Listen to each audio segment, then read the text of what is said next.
What if you checked your Bitcoin balance and it was zero?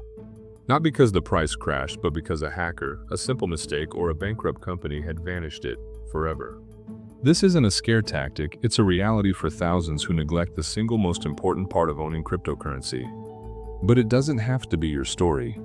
Today we're not talking about a price prediction or the next hot altcoin. We're talking about the bedrock of your investment, how to secure your Bitcoin so you can sleep soundly at night. Hello and welcome. Today we are climbing the ladder of security step by step. We'll start at level 1 for the absolute beginner and ascend all the way to level 5, the setup used by corporations and Bitcoin multimillionaires. By the end of this video, you will know exactly which level of security is right for you and your holdings, ensuring that your digital wealth is truly yours. So let's begin. Before we climb these 5 levels, we need to understand the ground we're standing on. There are a few key concepts that are absolutely essential. First is the idea of custody. Most people begin their journey with what's called third-party custody. This means a company, usually an exchange like Coinbase or Binance, holds your Bitcoin for you. You have a login and a password, but you don't hold the key. This brings us to the most famous saying in Bitcoin: not your keys, not your coins. If that exchange gets hacked, goes bankrupt, or decides to freeze your account, your Bitcoin could be lost. You are trusting someone else completely. The goal is to move to self-custody. This is where you, and only you, are in control. You hold the master key to your Bitcoin. This grants you incredible freedom and financial sovereignty, but it also comes with great responsibility. If you lose that key, no one can help you get your Bitcoin back. So what is this key? We call it a private key, which is like a master password to your funds. Because it's a long, complex string of characters, we use something called a seed phrase, or mnemonic phrase, to manage it. This is a list of 12 or 24 simple English words in a specific order. These words are the human-readable backup of your private key. Anyone who has these words can access your Bitcoin. Your number one job is to protect this phrase. Finally, we have hot wallets and cold wallets. A hot wallet is a piece of software on your phone or computer that is connected to the internet.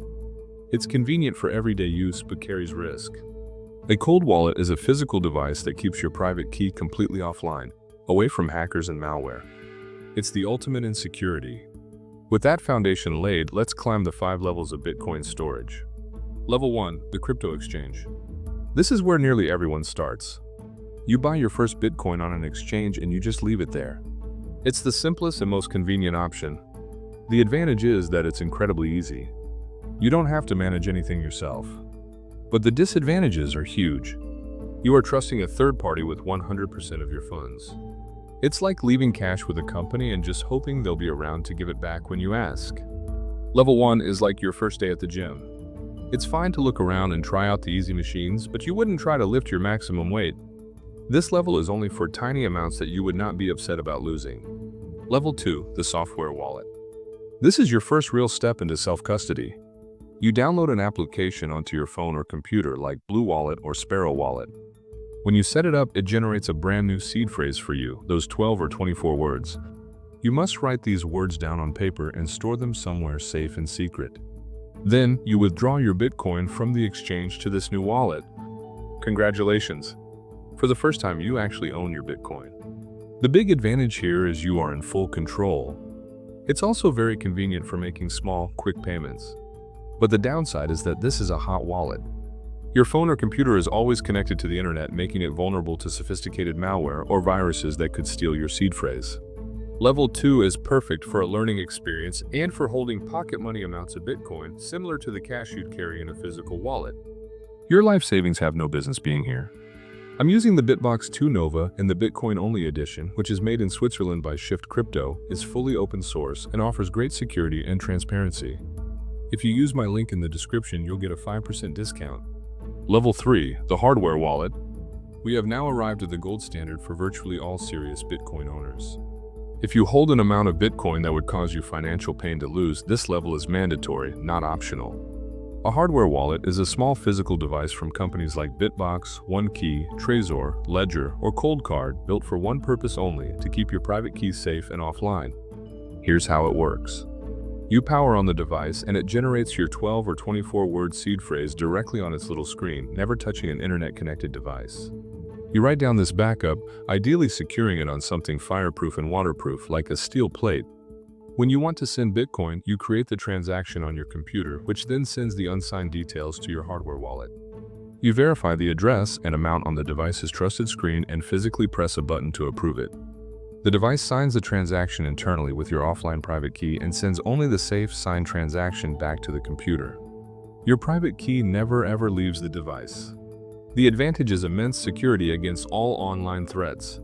A hacker could have complete control of your computer and still be unable to steal your funds. The only potential weakness is a physical one. What if your house burns down or the device is stolen? It's not a problem, as long as you have your seed phrase backup. With those words, you can restore your entire wallet on a new device. Level 3 is the recommended solution for anyone serious about protecting their Bitcoin for the long term. Level 4. Hardware wallet with a passphrase. This level is for advanced users seeking another layer of defense, specifically against physical threats. Let's imagine a terrible scenario. A thief breaks into your home and finds your steel plate with your 12 seed words. They could now steal your Bitcoin. This is where a passphrase, sometimes called the 13th word or 25th word, comes in. A passphrase is an extra word, sentence, or string of characters that you create and memorize. It is never written down. When you combine your seed phrase with your secret passphrase, it creates an entirely separate hidden wallet. You could keep a small decoy amount of Bitcoin in your primary 24-word wallet. But your true fortune is safe in the hidden wallet, only accessible with both the seed phrase and the passphrase you have memorized. The advantage is plausible deniability. Even if an attacker forces you to reveal your seed phrase, they will only find your small decoy wallet. They would have no way of knowing your larger hidden wallet even exists. The major disadvantage is the risk. If you forget your passphrase, your Bitcoin is gone forever. There is no backup. There is no recovery. This level significantly increases complexity and should only be used if you fully understand the risks and have a bulletproof method for remembering your passphrase. Level 5. Multi-signature. Welcome to the summit of Bitcoin security. Multi-signature, or multi-sig, is the method used by exchanges, companies, and the wealthiest individuals to eliminate any single point of failure. With a multi-sig wallet, you configure it so that more than one key is required to move funds. For example, a 2 of 3 setup. This means you create 3 completely separate private keys, ideally on 3 different hardware wallets stored in 3 different geographically secure locations. One might be in your home safe, another in a bank deposit box, and a third with a trusted family member or lawyer. To send a transaction, you must physically access and sign with at least 2 of those 3 devices. The advantages are astronomical. A thief would need to compromise 2 separate secure locations to steal your funds. If you lose one key or one device is destroyed, it's no big deal, you still have the other 2 to access your funds and set up a new key. Multisig is also a powerful tool for partnerships or for estate planning. The disadvantage is the extreme complexity in setting it up correctly. A mistake during setup could lead to a permanent loss of funds. This is certainly not for beginners and should only be approached after extensive research or with professional assistance. Now that we know the 5 levels, let's quickly debunk 2 dangerous myths. First, never split your seed phrase. Some people think it's a smart idea to write the first 6 words on one paper and the last 6 on another and hide them in different places. This is a catastrophic mistake. You are not making your backup twice as secure, you are making it thousands of times weaker. An attacker who finds just one half only needs to guess the other half, which is exponentially easier for a computer to do. Always keep your full seed phrase together as a single unit and protect it. If you need geographic redundancy, use level 5 multi-sig. Second is the myth that 24 words are much safer than 12.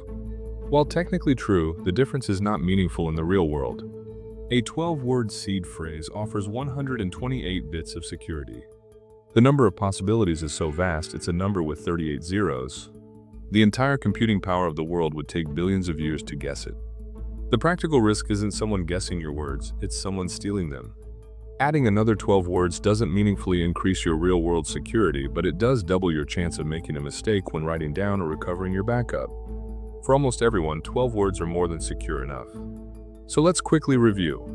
Level 1, the exchange, is just a temporary parking spot. Level 2, the software wallet, is for daily spending money. Level 3, the hardware wallet, is the secure personal vault for your savings and the standard for most people. Level 4, the passphrase, is the secret hidden compartment for extra paranoia.